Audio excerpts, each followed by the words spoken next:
आज आपण बघूयात रताळ्याच्या घारग्या कशा करायच्या ते. हे एकदम असे मऊ आणि क्रिस्पी होतात. चला तर आपण रताळ्याचे घारगे कसे तयार करायचे ते बघू. कढई तापत ठेवलेली आहे मी, त्यामध्ये 1 चमचा तूप टाकू.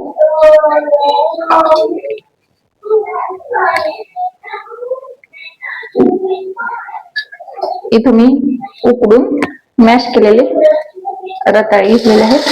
त्याला आपण परतून घेण्यासाठी कढईमध्ये टाकतो.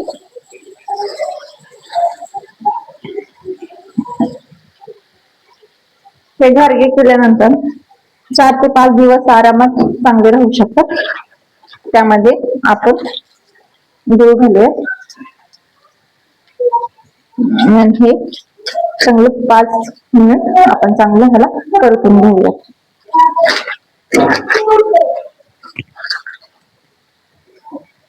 यामध्येच आपण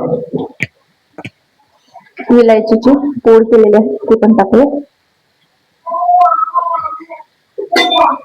आणि याला छान असं परतून घेऊया. याला 4 ते 5 मिनिट व्यवस्थित असं परतून घ्यायचं, म्हणजे गूळ चांगला मेल्ट होतो यामध्ये. व्यवस्थित असा गूळ यामध्ये मेल्ट झालेला आहे. आता आपण याला थंड होण्यासाठी ठेवून देऊया. आपलं थंड झालेलं आहे मिश्रण. त्यामध्ये जसं ऍड होईल तसं गव्हाचं पीठ आणि बेसन पीठ घेतलेलं आहे.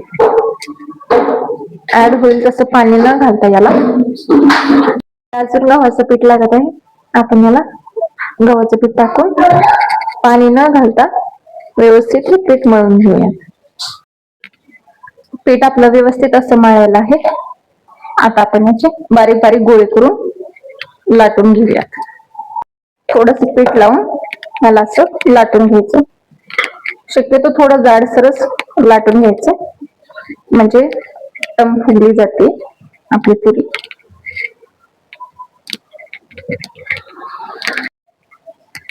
बाजूने असं लाटून घ्यायचं व्यवस्थित. आपली मोठी चपाती अशी लाटून झालेली आहे.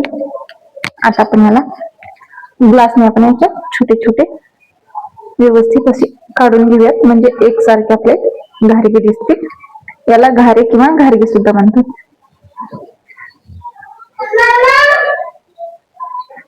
तेल आपण तापायला ठेवलं होतं, बघूयात आपण तेल तापले का. छोटेसे गोळे टाकून घेऊयात वर आले, म्हणजे आपलं तेल तापलेलं आहे. यात आपण टाकूयात आपले घारगे.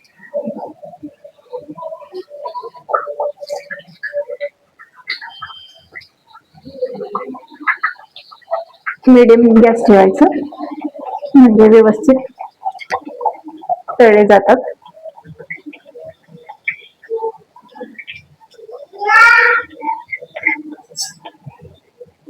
घारगे तळत असताना थोडस तेल असं वरून टाकून द्यायचं, म्हणजे ते व्यवस्थित तळलं जातं. बघू शकता किती छान असं टम फुगलेलं आहे.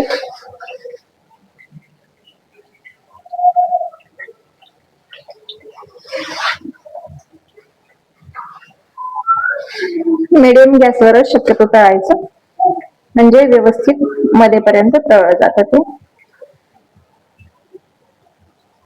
खालून पण तळलेलं आहे. आपण याला काढून घेऊयात.